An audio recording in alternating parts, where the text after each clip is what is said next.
a special edition of Top of the Morning. I'm Jacqueline Massaro, and we're here at the National Women's Hall of Fame celebration of the 40th anniversary of Title IX. Stay tuned for more.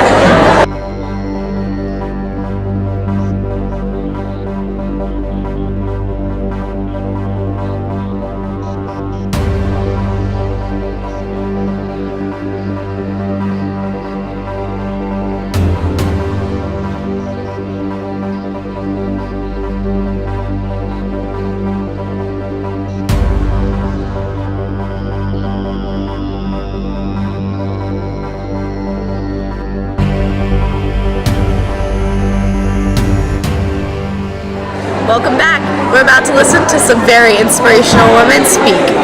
Now starting, I think, the second part of our program, and we're so excited to have so many people with us. First of all, we all remember the beautiful images of Michelle Kwan floating over the ice, I think, on our TV sets, and some people saw her in person. It's nice to know that she's a Californian and that she is here tonight representing the President's Council on Fitness, Nutrition, and Sports. She competed, as we all know, at a very high level for over a decade and is the most decorated figure skater in U.S. history. And she is known for her consistency, expressive artistry on ice, and is widely considered one of the greatest figure skaters of all time. So for well over a decade, she maintained her status not only as a popular figure skater, but also a popular female athlete. She consistently makes the top 10 on many polls and lists often as the only figure skater after so many years that she stopped competing. She is a public diplomacy ambassador under Secretary of Condoleezza Rice. She served, and she travels the world on behalf of the United States. And I think one of the things to remark about that is these are women who have made great strides in their fields of specialty, and they carry on. They carry on for themselves. They carry on to serve. And it's my great, great pleasure to welcome and introduce Michelle Kwan. Good evening, ladies and gentlemen. I am delighted to be joining all of you in celebrating this momentous occasion, Title IX, 40th anniversary. I want to first thank Beverly Gallup and also the National Women's Hall of Fame for hosting this wonderful event. I am truly honored to be a part of it. As a public diplomacy envoy and as a member of the President's Council on Fitness, Sports, and Nutrition, I've had the opportunity to promote the benefits of sports, what you learn from sports, to a generation of girls that are probably too young to know that it was only 40 years ago that some girls were not allowed to play and participate in sports. But all that have changed since the passage of Title IX, and the positive results since its inception have truly been staggering. Since 1972, the number of females competing in college athletics have increased 6 times, and the number of females participating in high school athletics have increased 10 times. Now, if you do the number, that's 300,000 to an increase in 3 million girls participating in sports. But it's not just in sports. The spirit of Title IX, of equal opportunity for women, spreads through all aspects of our society. Since Title IX, we've seen the proportion of female professors in both mathematics and in sciences double. So Title IX is working. As many of you know, it's one thing to adopt a law. It's quite another to recognize its significance, to embrace it, to support it, moving forward. So when it comes to Title IX, have done just that. So as we celebrate the 40th anniversary of Title IX, I'd just like to congratulate all the women and men here tonight who have made it a point to incorporate the essence of Title IX into the home, into the workplace, and into your lives. Through your efforts, you have helped make America a better place. and pave the way for the next generation. I've had many role models growing up, but none more important than the keynote speaker for tonight's celebration. I'm honored and nervous to introduce someone that I've looked up to for many years, Dr. Condoleezza Rice.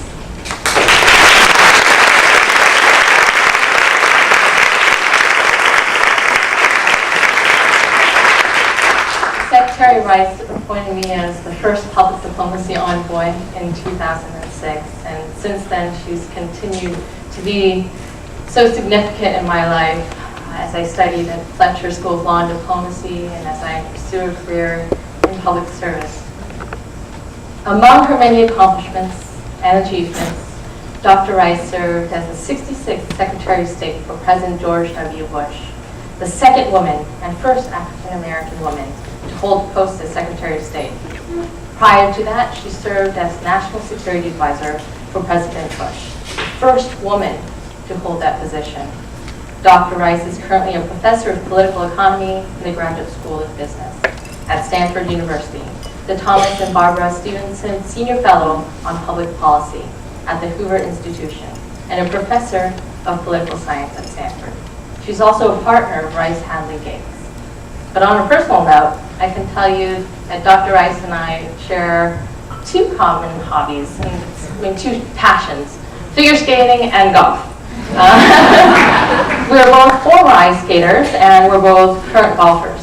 I might have an edge on the triple Lutz, but for short game, she has me way behind. And of course, we share an alma mater, University of Denver. Secretary Rice is someone who truly exemplifies the incredible achievements made by women, and since Title IX, and who has had. Please help me welcome my friend and mentor, Dr. Condoleezza Rice.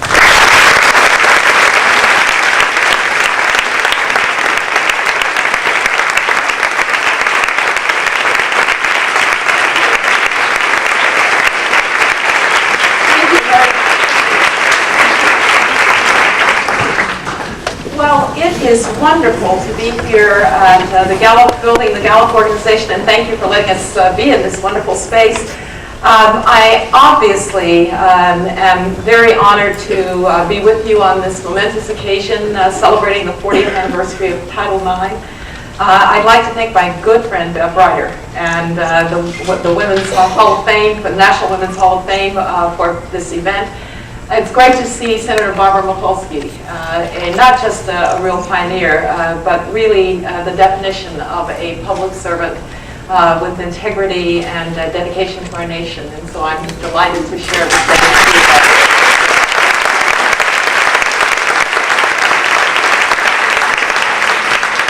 To the inductees to the National Women's Hall of Fame, I am very gratified by the wonderful achievements that are being recognized here. And I couldn't have a nicer introduction than from Michelle Kwan, who I admire as a figure skater first and foremost. She said something about a triple Lutz. Let's just say I never got even close to a triple Lutz. In fact, I have to tell you a little funny story about Michelle and myself. We were at a dinner, and Michelle said, "So, how long has it been since you were on the ice?" Well, I didn't want to say a long time, so I said, "Well, Michelle, the problem is that somehow my skates didn't make it with me to Washington, D.C. when I moved." And she said, "Oh, so when did you get your skates?" And I was about to say 1974 and realized they were quite a bit older than Michelle. It was one of those moments. But Michelle not only served as a wonderful sports ambassador, public diplomacy ambassador for me when I was Secretary of State, continues to serve in those roles. But she also holds a master's degree in international politics from the Fletcher School of Law.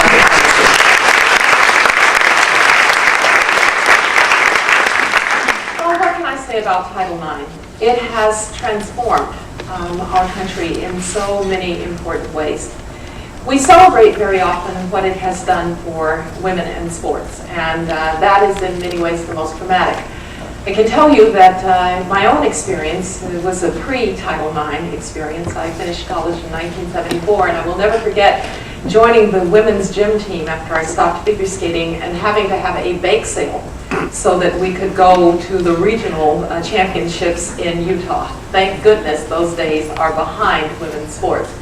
And indeed, as I watch young women play together at the highest levels, to go to Final Fours, to play in the WNBA, to do things that were unthinkable when I was in college, we see the dramatic impact that Title IX has had in equalizing opportunities for women to play sports. It, of course, was not just about sports, Title IX. It was about equality in education. And we sometimes forget that when we think about what is done. But as Michelle started to talk about some statistics, do you realize that in 1970, only 8% of women had a college degree or higher? In 2009, that's 28%. In 1972, law and medicine, the year that I was a sophomore in college, law and medicine, only 7% of the degrees granted were to women. But in 2010, 47% to women. And so it's had a dramatic impact on the educational institutions and on women's education as well. But most importantly, it's had a dramatic impact on how women see themselves in the world, in the workplace, in our country. By playing sports, by giving being given opportunities that they richly deserve in educational institutions, you see the growing confidence of young women. I see it in the classroom. I saw it in the State Department. And that's really what's going to pay off. The sense that women belong any place they want to be. And that is the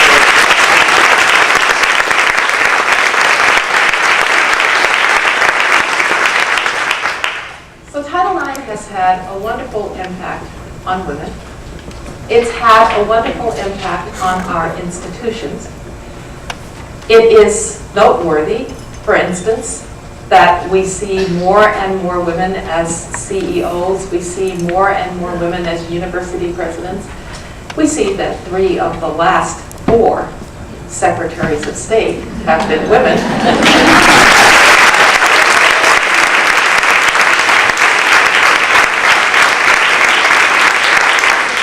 Indeed, when Hillary finishes her term, it will have been 16 years since we had a white male secretary of state.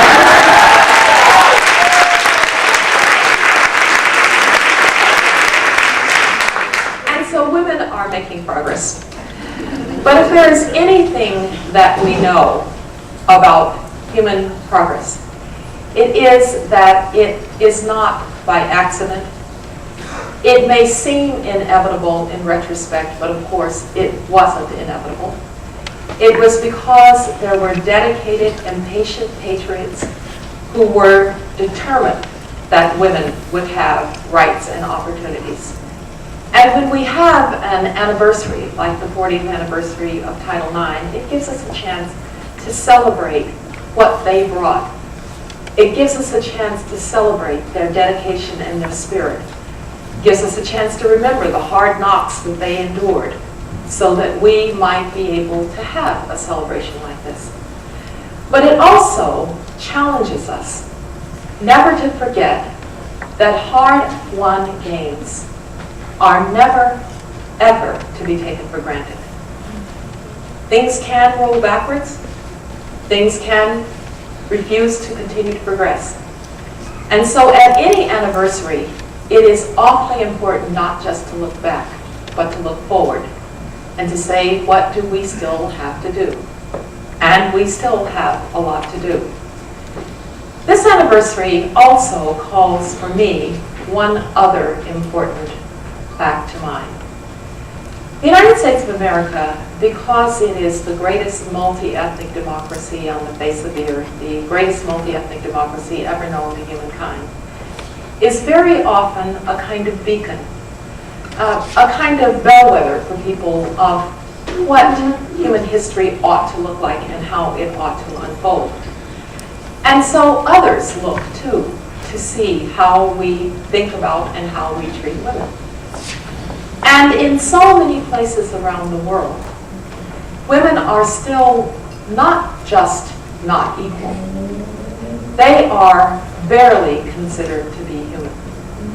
And so as we celebrate our great achievements under Title IX, as we look back to thank those who brought us here and look forward with a dedication to keep moving forward, I hope too that we will remember that there are corners of the world where something like Title IX hasn't even been conceived of yet. And we have an obligation to those women as well. You see, if there's one thing that I could do, one magic wand that I could wave, it would be to empower women. Because the empowerment of women is not just about the empowerment of women. If you want to do something about population explosion, empower women, and they won't have 10 kids and they won't have their first and 14. If you want to do something about human trafficking, empower women and they won't end up in the brothels of Southeast Asia or Eastern Europe, or for that matter, the United States. If you want to do something about poverty in a village, empower a woman with a little microloan, and she will employ a whole village. If you want to do something about the treatment of women in war, where very often rape is not a consequence of war, but actually a weapon of war, empower women, and they will speak with loud voices to protect themselves in our great international bodies. If you want to have better societies, more just societies, more democratic societies, more prosperous societies, empower women. Because when women are treated badly in a society, it is a proxy for something else. Something else is wrong. It's a society that doesn't value human life. It's a society that is dangerous. And so the empowerment of women is a much more powerful tool than just what it does for women. And oh, by the way, if you empower women, you'll empower your sons as well.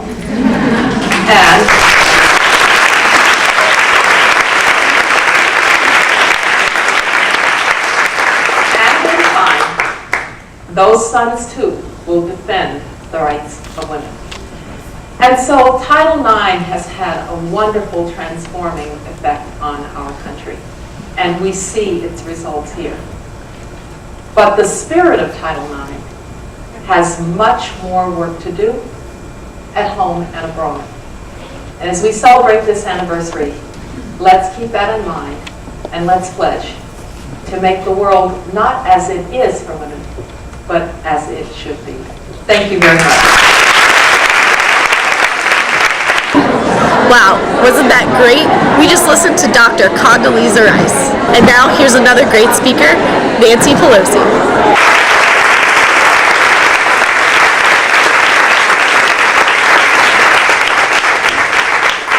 Everly from California, as Senator Mikulski said, we share a Maryland roots with Dr. Sandler, so I feel very at home here.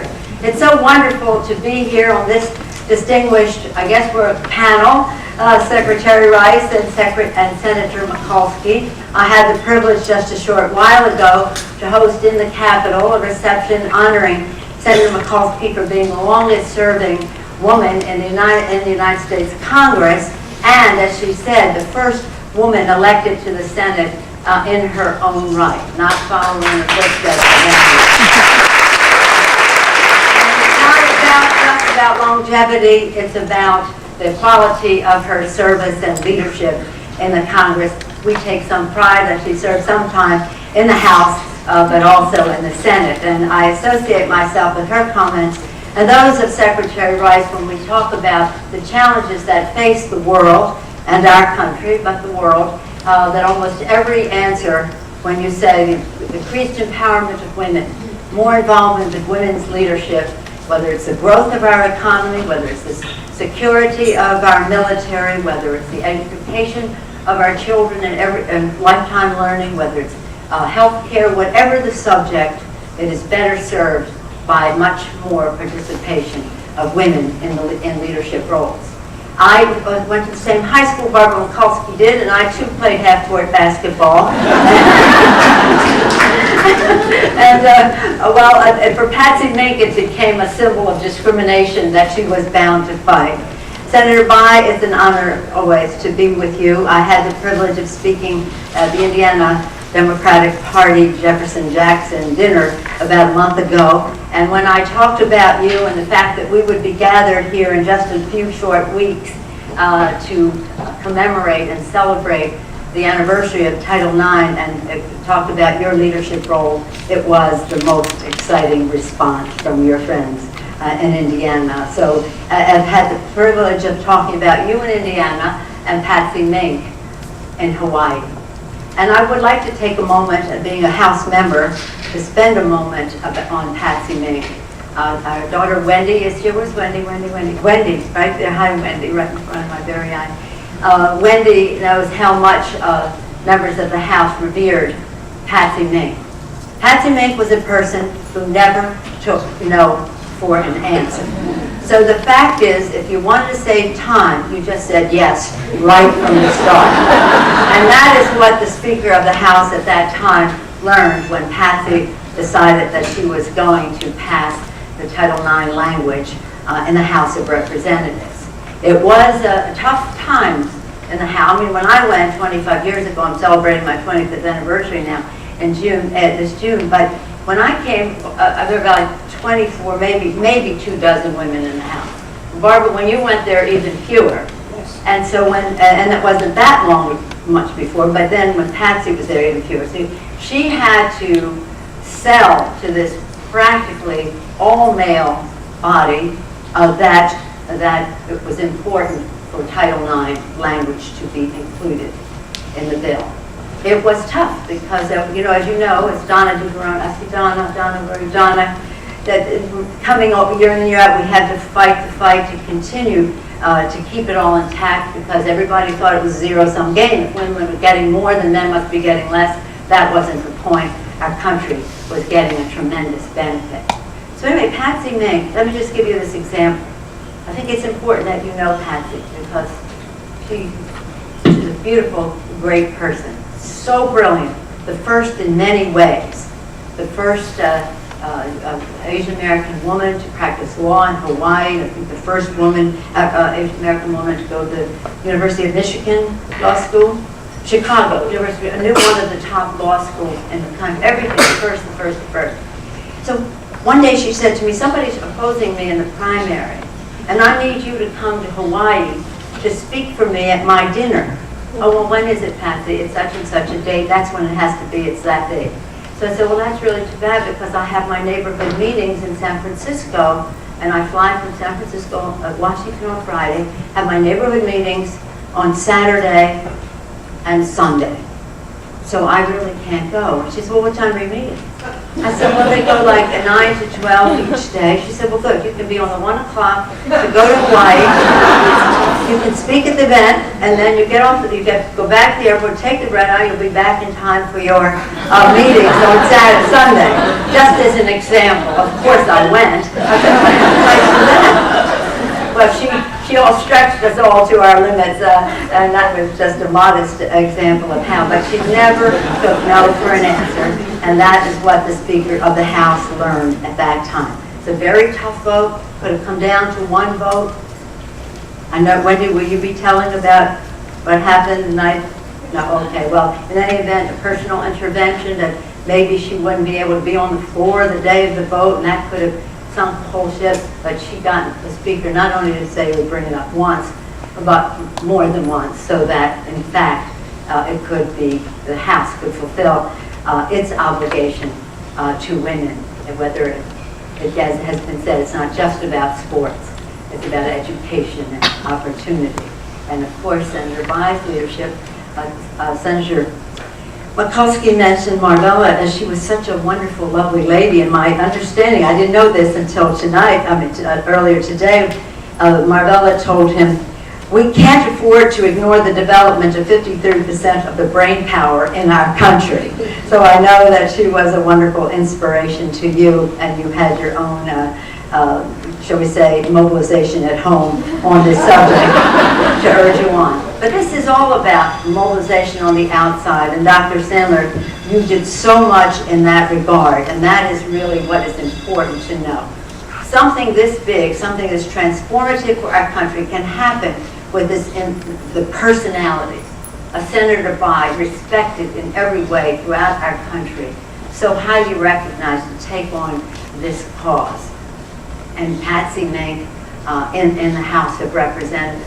But all the inside maneuvering in the world doesn't get you a success unless you have the public sentiment with you.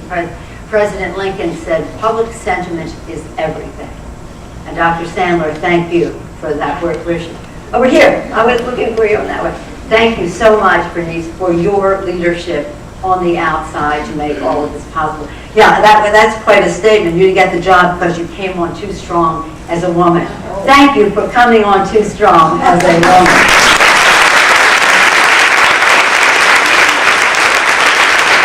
You know what a difference you have made. It's important to know Patsy Mink was a woman of color, and as part of her legacy, of course, this legislation, she was always proud to have been part of it, but part of that legacy has to be the increased participation of many more minority women in every aspect of our lives. She was a leader way ahead of many of us in that regard.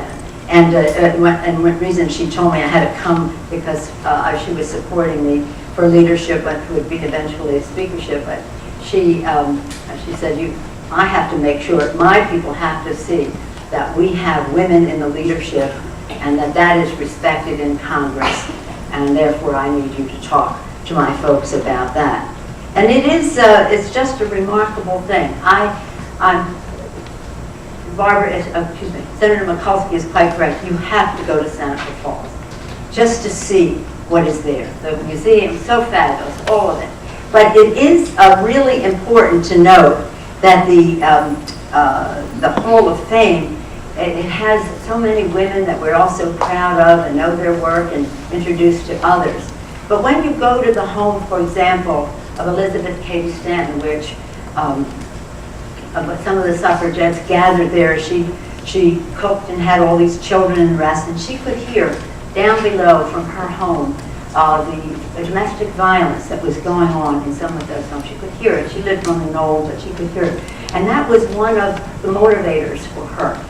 And that was one of the motivations, right, Barbara, for the formation of the Women's Caucus, Violence Against Women internationally.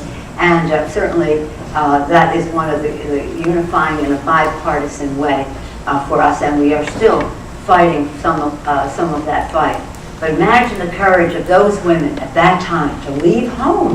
They weren't even allowed to leave home alone, really, to leave home, travel the country, and to do so in a way that was so effective that we benefit from. So 90 years ago, over 90 years ago, the women's right to vote. Hallelujah, what a great thing, long overdue for our country. The higher education of women throughout the 50s and after that in a much broader way. And then women in the professions, or women secretaries of state, the rest of it, and sky's the limit. But one of the missing links along the way for the unleashing of the full power of women that I hope that the spirit of Title IX will help us carry is to have quality, affordable child care for America's working families.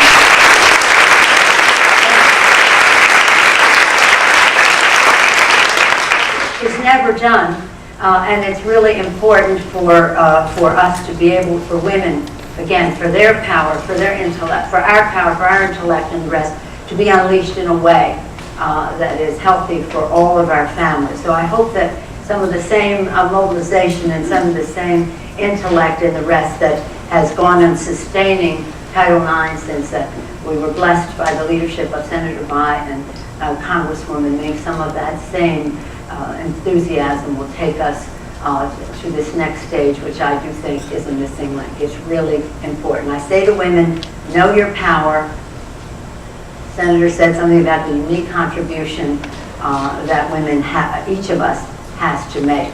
I had the privilege of serving as the first woman Speaker of the House. You know why? Because there were so many more women in the House who supported such an idea.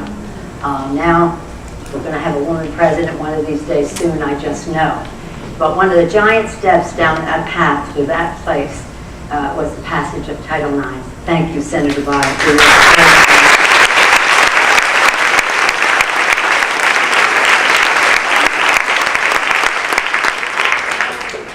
House and in the Senate, and on the House, just speaking to the House, and I just spoke to some of the Republican women on my way over here.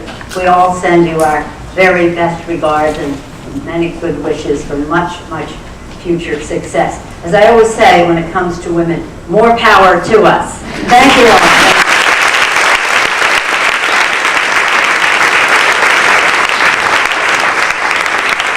Wow, wasn't she inspirational?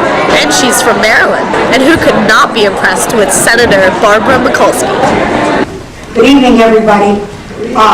First of all, I want to thank the Women's Hall of Fame for hosting this wonderful event to commemorate Title IX and also to honor those who were the prime movers of Title IX. It's a great event, and hopefully it raises money for the Women's Hall of Fame. I encourage every single one of you, if you haven't been up to Seneca Falls, to see where it all happened, where it all got started, where that first group of women squared their shoulders, put their lipsticks on, and gave them hell and started a new American Revolution. You want to go up to Seneca Falls, and you're glad that you're here supporting this event tonight. It's just wonderful to share the stage and the podium with Michelle Kwan, who thrilled and excited so many of us as she took to the ice, particularly for the Olympics. You know, Michelle, I don't think you realize, first of all, I'm not a skater. I spent a good part of my life being on thin ice, but I'm not a skater.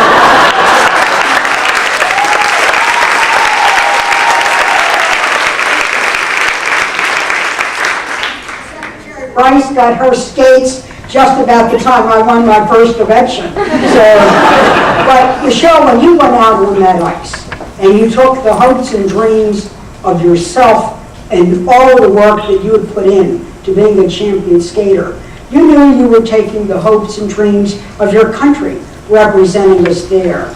But also what you were doing was taking the hearts of little girls all over America who wanted to get out there, to give it their personal best, to give it a try, to give it a go. And we want to thank you for the inspirational leadership that you have provided so many.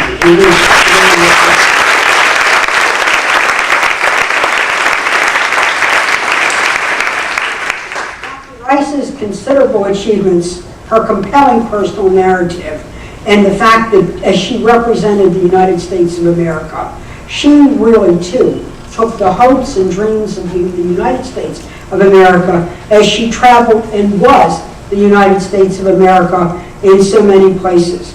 And as you hear tonight, as she speaks, she spoke not only for herself, and she also spoke not only for the United States of America, but she spoke for women who have no voice, who have no chance of speaking up, who, if they did speak up, would land in jail, land in prison, land behind a despicable situation. And Dr. Rice, we want to thank you for not only representing America, which you've done so ably and so well, but really being a voice for those who have none, and continuing to remind us we are our brothers and we are our sisters' keeper. Thank you.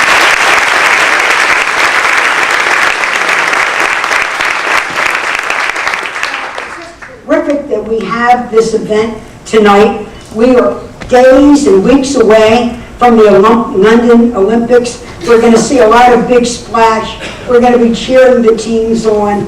And all of this, particularly as our Americans are at the opening ceremony, we're going to say, wasn't it always like this? Well, not quite. I remember 1972. 1972, we had no woman on the Supreme Court.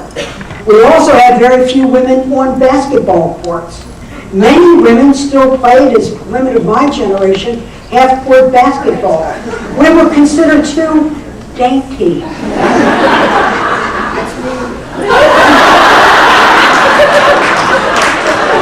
Too dainty to play full-court, full-time basketball.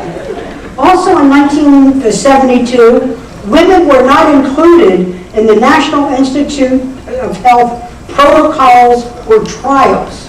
And we're sure many of us were not included in the Olympic trials. We also thought that the battles had been won. It was 1972. Get a life, girlfriends. I mean, didn't we solve all of those civil rights issues in 1968? Didn't the Congress in 1968 pass the Equal Pay for Equal Work Act? Wow, we all know how that's worked out.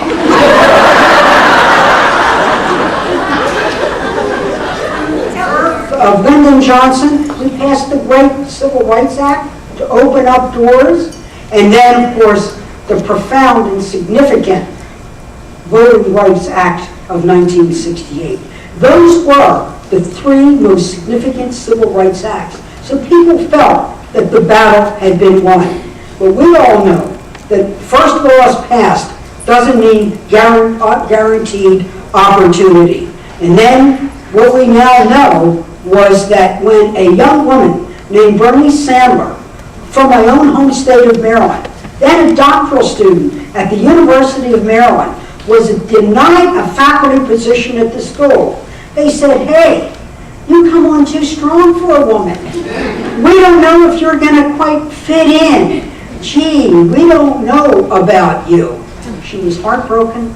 She saw her dreams shattered. All of that hard work. You know what it's like to go get a PhD. And it was that denial that sent her on the way. And in 1970, Dr. Sandler sat in a congressional hearing about women's rights being held on the subcommittee on higher education. She was mesmerized. This led her to go to work with the charismatic and talented Congresswoman Patsy Mink. Patsy Mink took hold of these issues and began an early draft of Title IX, having Dr. Sandler at her side. And then over in the Senate, a man by the name of Senator Birch Bayh introduced also legislation that would add yet another new title called Title IX. Well, like they say, the rest is history. Those people put their lives on the line, listened to the stories of people in their day-to-day lives, and they changed the law books, they changed history, and they changed the personal history of so many women. And we want to give them a tribute.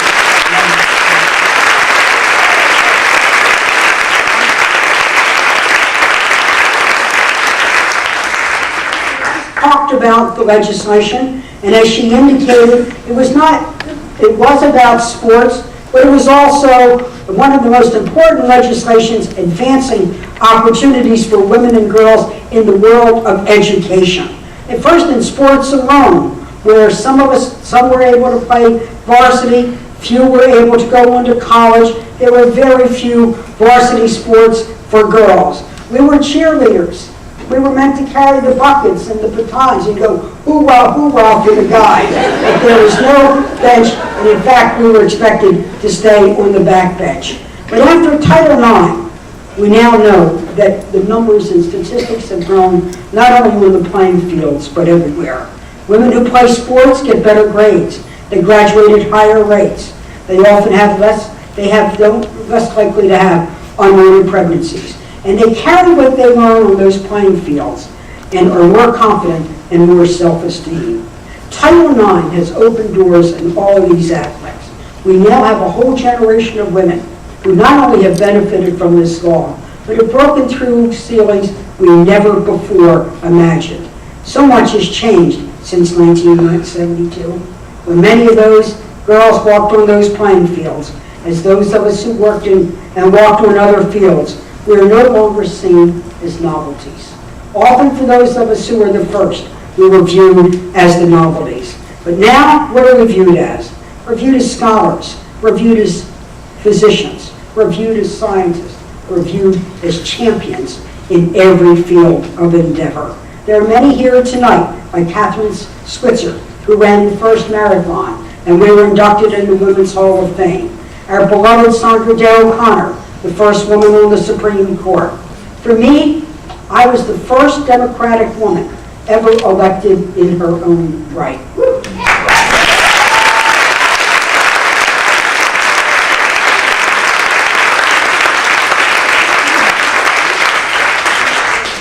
Months ago, when I took my oath for my 5th term, I became the longest serving woman in the history of the United States Senate, joining Margaret Chase Smith in the history books.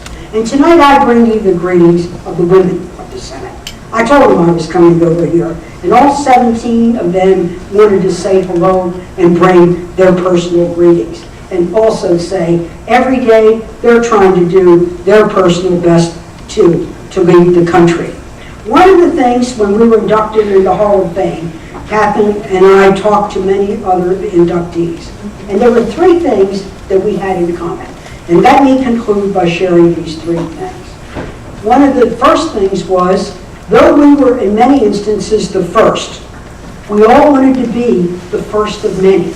And we saw it as our obligation, as our responsibility, as that a door opened up for us. We wanted to make sure that a door opened for others, and to encourage and mentor other people to come into our fields of endeavor. The other thing was that often our greatest no that we heard became our greatest yes. No, you can't do that. Well, who ever heard of a girl doing that? No woman could ever run for Baltimore City Council and lead the machine. But why have we been thinking that? With that word no in our ears, but we turned it to yes in our hearts. Our biggest no became our greatest yes. And that's one of the other things that we need to continually tell those who hear no too often, that yes, you can. And then last but not at all least, that behind every me, there's a whole lot of we. You never get to be a me without the we. First of all, the public institutions, public schools, public libraries, public recreation centers, public playing fields, that enable you to come no matter what's your background, what's your zip code, or the size of your family wallet. And then also, all of those young girls out there, it was the parents who drove them to practice, it was the teachers, it was the coaches. Behind every one of those champions, there's a whole lot of we. And we have to remember that in this country, even when you succeed with your own grit, determination, and talent, behind you there's a whole lot of we. And we got to keep the we happening and growing. So we salute Title IX, and we salute the people who made it happen. And you, Senator Bai, if I might say, you've been a great inspiration to many in the Senate. When your own beloved wife died of breast cancer, you took that cause up as well. And you were one of the first to speak about that dreaded disease and how we needed to increase research. You really began the race for the cure in the Senate. For all of those everywhere, too, who took that personal tragedy, we want to salute you. And to show that men of quality never fear we women who seek equality. That was great, wasn't it? She was a pioneer for all women and Title IX, which is very important for all of our rights.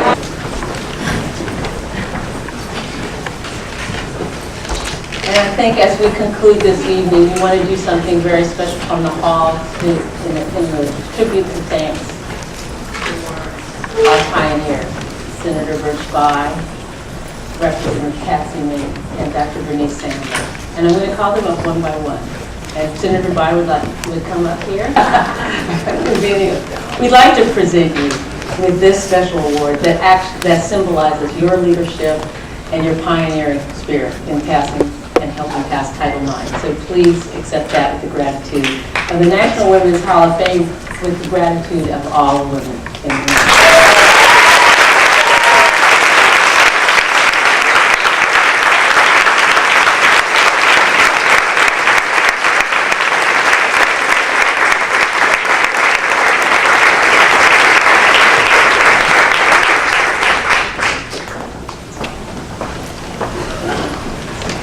Never let it be said that Birch Pie was speechless. It was very close. Thank you very much for this recognition. I want to give credit to the strong women in my life. My 75-year-old grandmother, who said, "John, if the boy wants tomatoes, he's going to have tomatoes." Yes, Kate. And my wonderful wife, Carmela, who did say, "Birch, you can't ignore the brain power. 3% of the American people." And to my wife, Kitty, who gave me an advanced degree in what it's like to be a professional woman in a man's world. Without these pillars of strength, I don't think Birch Pie would have had the wisdom to do what I had the good fortune to do. Thank you so much for that wonderful award and for all your thoughtfulness.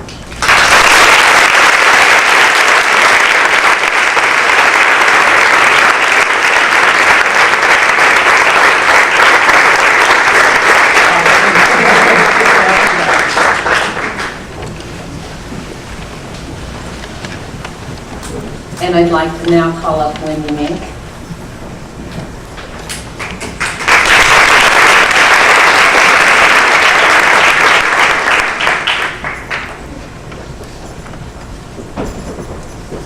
And Wendy, we present you with this award of appreciation from the National Women's Hall of Fame for the work and the pioneering work that your mother did in passing and helping pass Title IX.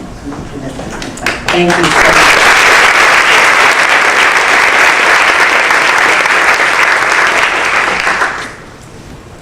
My mother was part of a groundswell for women's equality that arose in the late 1960s.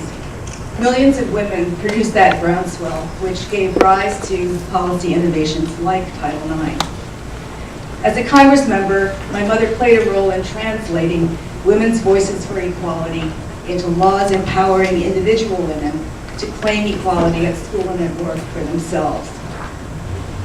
Making her way from high school to Congress, my mother surmounted huge discriminatory barricades against women's full participation in American society, turned away from every medical school that she applied to, one of only 2 women in her law school class at the University of Chicago, turned away from every law firm that she applied to for a job, one of only 11 women in the U.S. House of Representatives when she was first elected in 1964. In 1970, when my mother introduced her first bill to secure equality for women, the Women's Equal Rights Bill, she did so to bring an end to the discriminatory practices with which she was so familiar. She was in the front lines of legislative struggles for women's equality because she was determined to make the world a fairer place for my generation of women and for the next generation and for the generation after that. My mother was fiercely proud to have played a role in winning and securing Title IX. But she was even more proud to witness the difference that Title IX actually made as it enabled millions of girls and women to assert equality and to demand fairness. On my mother's behalf, I thank the National Women's Hall of Fame for this award, for remembering and recognizing passing me as part of Title IX history. Thank you.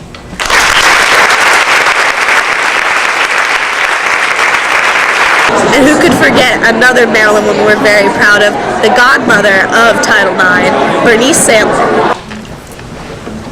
And if Dr. Bernice Sandler will come and join me.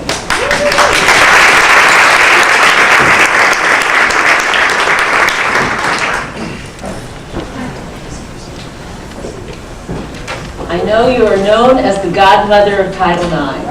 And so I want, on the in commemoration and on appreciation for the National Women's Hall of Fame, we'd like to present you with this award of appreciation for women of the National Women's Hall of Fame and for all women, United States women, for doing what you've done for Title IX.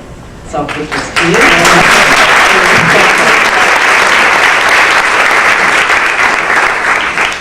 First, I want to tell you, when they said I came on too strong for a woman, this was 40 years ago. I was much more demure and smiling and sweet and lovely, but I was still too strong for a woman. I also want to say that what I didn't mention before, simply because I forgot, that you don't do anything like this alone. That there were hundreds of women on campuses at the beginning who risked their jobs to find information about discrimination and send it to me so we could file charges against their institution. Some of them did lose their jobs. Some of them never got tenure. Some of them never got a raise. Some of them even went on welfare. So it was not an easy struggle.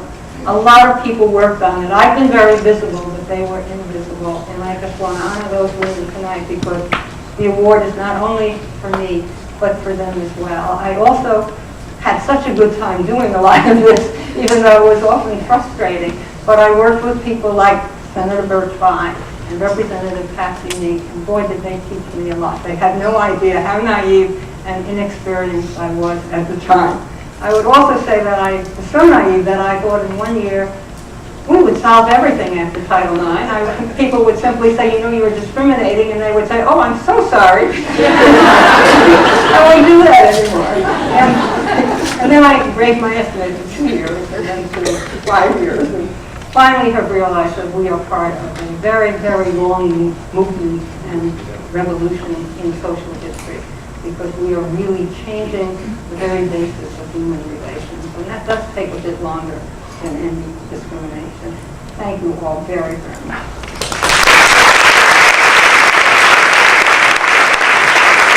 Wow, wasn't that just amazing? Some very moving women and some very inspirational speeches. I'm Jacqueline Massaro, and this is Top of the Morning. Tune in next time.